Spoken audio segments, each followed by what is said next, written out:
जय हिंद साथियों। Physical education world में आपका स्वागत है। साथियों, आज की क्लास में हम लोग हरियाणा टीजीटी फिजिकल एजुकेशन के पेपर को डिस्कस करने वाले हैं। इसका आयोजन 29 अप्रैल 2023 में हुआ था। साथियों, ये क्लास आने वाले यूपी टीजीटी एग्जाम की दृष्टि से काफ़ी इम्पोर्टेंट होने वाली है। दोस्तों, हरियाणा टीजीटी के पेपर को हम लोग डिटेल में डिस्कस करने वाले हैं। आइए चलते हैं साथियों, अपनी क्लास को हम लोग स्टार्ट कर लेते हैं। क्वेश्चन नंबर 51, निम्न में से कौन सा मात्रात्मक अनुसंधान कार्य प्रणाली को प्रदर्शित करता है? Right answer option number B हो जाएगा। साथियों, मात्रात्मक अनुसंधान कार्य प्रणाली को प्रदर्शित करने वाले कारक option number second, option number fourth और ऑप्शन नंबर 5 है। तो हमारा सही जवाब ऑप्शन नंबर बी हो जाएगा। क्वेश्चन नंबर 52, वॉलीबॉल में नेट पर भेजने से पहले एक टीम गेंद को कितनी बार छू सकती है? राइट आंसर ऑप्शन नंबर 2 हो जाएगा। वॉलीबॉल में नेट पर भेजने से पहले एक टीम इसको 2 बार छू सकती है। क्वेश्चन नंबर 53, निम्नलिखित में से कौन रीढ़ की हड्डी को प्रभावित करने वाली एक भंगिम विकृति है? Right answer option number B हो जाएगा। रीढ़ की हड्डी को प्रभावित करने वाली भंगिम विकृति स्कोलियोसिस कहलाती है। क्वेश्चन नंबर 54, खेल औषधि का मुख्य लक्ष्य क्या है? साथियों, खेल औषधि का मुख्य लक्ष्य खेल चोटों को रोकना, खेल चोटों का उपचार करना, एथलीटों के प्रदर्शन को सुधारना, ये तीनों ही सही हैं। इसलिए हमारा सही जवाब ऑप्शन नंबर डी हो जाएगा। क्वेश्चन नंबर 55, हॉकी में आमतौर पर कितने पीरियड खेले जाते हैं? Right answer option number C हो जाएगा। हॉकी में आमतौर पर 3 पीरियड्स खेले जाते हैं। दोस्तों, ये सभी जवाब जो हैं ये हरियाणा आयोग के द्वारा जो सही माने गए हैं वही आपको बताए जा रहे हैं। क्वेश्चन नंबर 56, टेनिस में 40-40 के एक स्कोर का वर्णन करने के लिए किस शब्द का इस्तेमाल किया जाता है? Right answer option number B हो जाएगा। टेनिस में 40-40 का जब स्कोर हो जाता है तो दोस्तों इसे ड्यूस कहा जाता है। क्वेश्चन नंबर 57, क्रिचमर द्वारा व्यक्तित्व का वर्गीकरण किस आधार पर किया गया? Right answer option number A हो जाएगा। साथियों, क्रिचमर ने व्यक्तित्व का वर्गीकरण बॉडी के टाइप के आधार पर किया था। क्वेश्चन नंबर 58, निम्नलिखित में से कौन सा खेलों में एक माइनर गेम है? Right answer option number D हो जाएगा। इसे टेबल टेनिस कहते हैं। क्वेश्चन नंबर 59, निम्नलिखित में से कौन सा एक आम खेल चोट नहीं है? Right answer option number D हो जाएगा। कंकशन को एक आम खेल चोट नहीं कहा जाता है। क्वेश्चन नंबर 60, किन्सियोलॉजी एवं बायोमैकेनिक्स के मध्य प्राथमिक अंतर क्या है? Right answer option number A हो जाएगा। किन्सियोलॉजी मानव गतिविधि का अध्ययन है, जबकि बायोमैकेनिक्स बायोलॉजिकल सिस्टम के यांत्रिकी गुणों का अध्ययन है। क्वेश्चन नंबर 61, निम्नलिखित में से कौन सा गति का एक नियम नहीं है? Right answer option number C हो जाएगा। ऊर्जा संरक्षण का नियम यह ऊर्जा से रिलेटेड है। बाकी जड़त्व का नियम, त्वरण का नियम और क्रिया का नियम ये गति के नियम में आ जाते हैं। क्वेश्चन नंबर 62, निम्नलिखित में से कौन सा एक संधियों का गतिविधि नहीं है? Right answer option number C हो जाएगा। सुपीनेशन संधियों की गतिविधि नहीं होती है। क्वेश्चन नंबर 63, कौन सी प्राचीन सभ्यता शारीरिक शिक्षा एवं खेलों को बढ़ावा देने के लिए जानी जाती है? Right answer option number B हो जाएगा। ग्रीस शारीरिक शिक्षा एवं खेलों को बढ़ावा देने के लिए जाना जाता है। क्वेश्चन नंबर 64, निम्नलिखित में से कौन सा किन्सियोलॉजी एवं बायोमैकेनिक्स में विश्लेषित एक मौलिक गतिविधि का उदाहरण नहीं है। Right answer option number B हो जाएगा। तैरना जो है ये किन्सियोलॉजी एवं बायोमैकेनिक्स में विश्लेषित एक मौलिक गतिविधि का उदाहरण नहीं है। क्वेश्चन नंबर 65, खेलों में समाजशास्त्र का मुख्य उद्देश्य क्या है? Right answer option number B हो जाएगा। खेलों में सामाजिक कारकों एवं संस्थानों का परीक्षण करना समाजशास्त्र का मुख्य उद्देश्य है। क्वेश्चन नंबर 66, निम्नलिखित में से कौन सा प्राणायाम का एक प्रकार नहीं है? Right answer option number C हो जाएगा। प्राणायाम का प्रकार दीर्घ नहीं है। क्वेश्चन नंबर 67, सूर्य नमस्कार क्या है? Right answer option number C हो जाएगा। सूर्य नमस्कार एक क्रम में किए गए योगासनों की श्रृंखला है। क्वेश्चन नंबर 68, निम्नलिखित में से कौन सा खेल प्रबंधन का एक हिस्सा नहीं है? Right answer option number D हो जाएगा।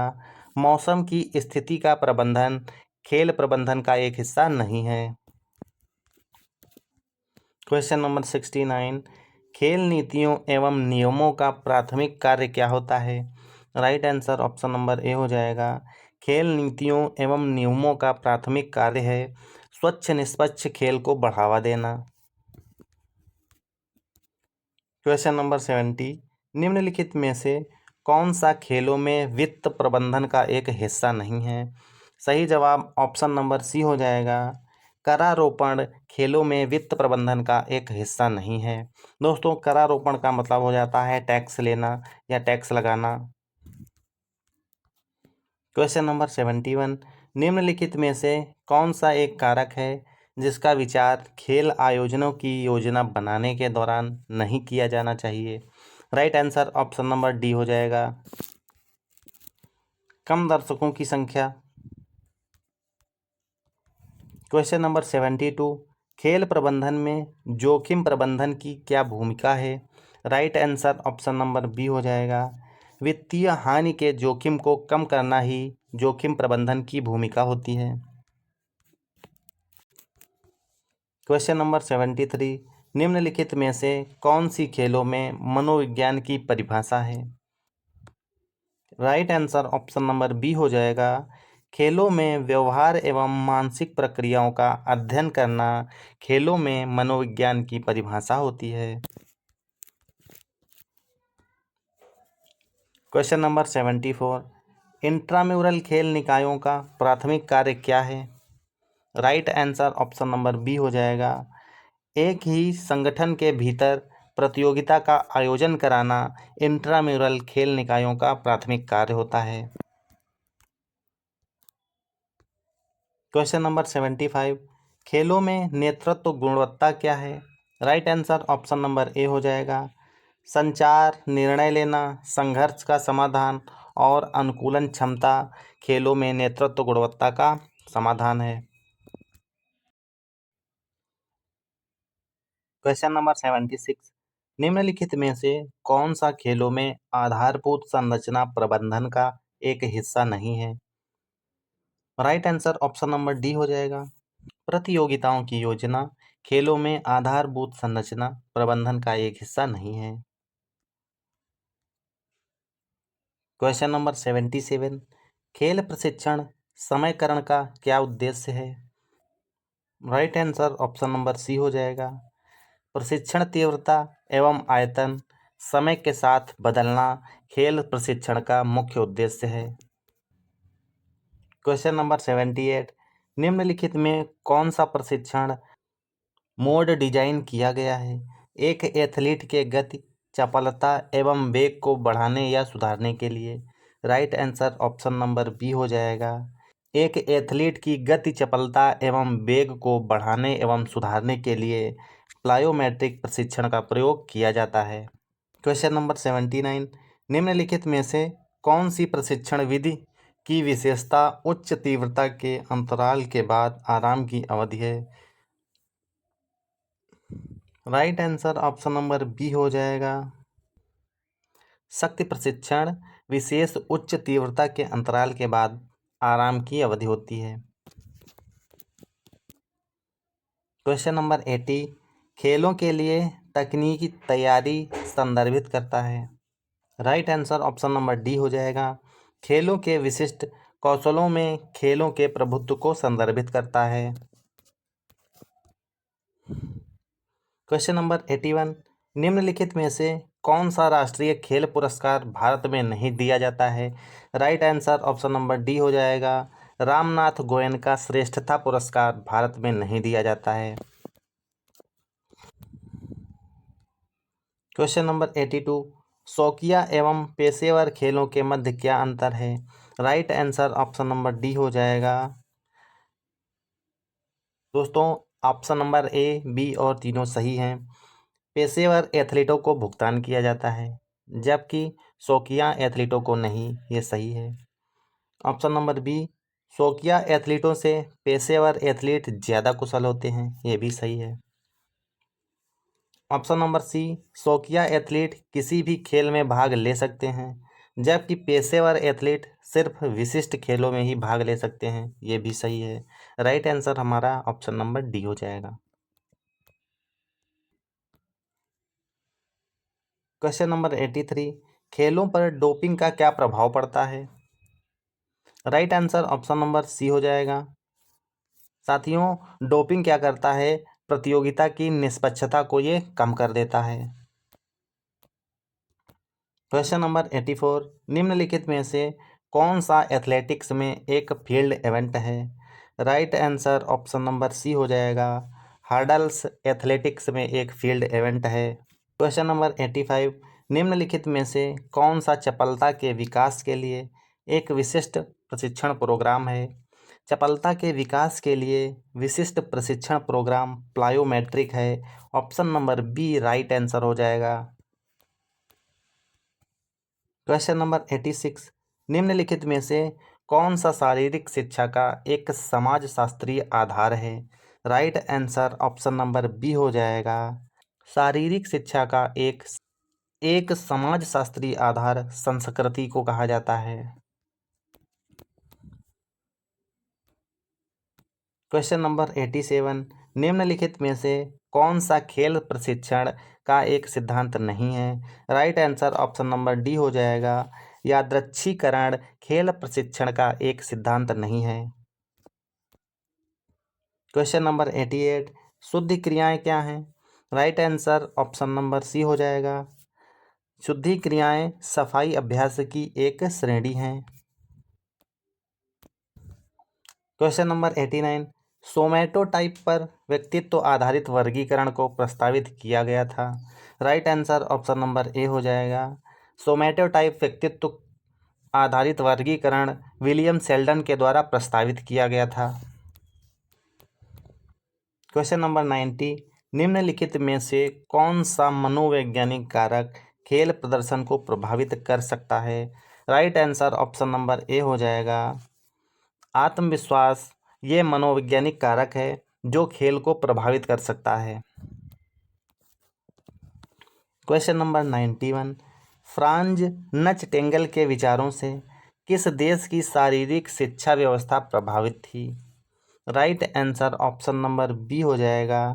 फ्रेंच नचटेंगल के विचारों से डेनमार्क की शारीरिक शिक्षा व्यवस्था प्रभावित थी। क्वेश्चन नंबर 92, निम्नलिखित में से कौन सा खेल में उपकरण प्रबंधन का एक हिस्सा नहीं है। Right answer option number D हो जाएगा। प्रतियोगिताओं की योजना बनाना खेलों में उपकरण प्रबंधन का एक हिस्सा नहीं माना जाता है। क्वेश्चन नंबर 93, निम्नलिखित में से कौन सा गतिकी विकास के लिए एक विशिष्ट प्रशिक्षण कार्यक्रम या प्रोग्राम है। Right answer option number D हो जाएगा। गति के विकास के लिए विशिष्ट प्रशिक्षण प्रोग्राम इंटरवल ट्रेनिंग या अंतराल प्रशिक्षण है। क्वेश्चन नंबर 94, निम्नलिखित में से कौन सा एक अष्टांग योग का प्रकार नहीं है। Right answer option number A हो जाएगा। हठ अष्टांग योग का एक प्रकार नहीं है। क्वेश्चन नंबर 95, कौन सा भारत में सर्वोच्च खेल सम्मान है? Right answer option number A हो जाएगा। भारत में सर्वोच्च खेल सम्मान राजीव गांधी खेल रत्न पुरस्कार है। साथियों, वर्तमान में इसका नाम मेजर ध्यानचंद खेल रत्न अवार्ड है। इसकी स्थापना 1991-1992 से हुई थी। क्वेश्चन नंबर 96, निम्नलिखित में से कौन सा अष्टांग योग के 8 भागों में से एक नहीं है? Right answer option number D हो जाएगा। अनुलोम विलोम अष्टांग योग के 8 भागों में से नहीं है। क्वेश्चन नंबर 97, योग का इतिहास क्या है? Right answer option number B हो जाएगा। यह 5000 वर्ष पूर्व भारत में उत्पन्न हुआ था। क्वेश्चन नंबर 98, प्रत्येक दल के लिए बास्केटबॉल में कितने खिलाड़ी कोर्ट पर होते हैं? Right answer option number A हो जाएगा। प्रत्येक दल के लिए बास्केटबॉल में 5 खिलाड़ी कोर्ट पर होते हैं। क्वेश्चन नंबर 99, मूल्यांकन एवं मापन के सिद्धांतों में सम्मिलित है। मूल्यांकन एवं मापन के लिए विश्वसनीयता, वैधता और वस्तुनिष्ठता शामिल होती है। क्वेश्चन नंबर 100, निम्नलिखित में से किस खेल में शटलकॉक की आवश्यकता होती है? Right answer option number A हो जाएगा। बैडमिंटन खेल में शटलकॉक की आवश्यकता होती है। साथियों, ये आज की हमारी क्लास थी जिसमें हमने हरियाणा टीजीटी फिजिकल एजुकेशन के पेपर के 50 क्वेश्चंस को हल किया है, जिसका आयोजन 29 अप्रैल 2023 को हुआ था। साथियों, अगर आपको वीडियो पसंद आया हो तो वीडियो को लाइक करना और चैनल को सब्सक्राइब कर लेना। मिलते हैं अगली क्लास में इसी तरह से क्वेश्चन पेपर के प्रश्नों के साथ में। तब तक के लिए हंसते रहिए, मुस्कुराते रहिए। जय हिंद।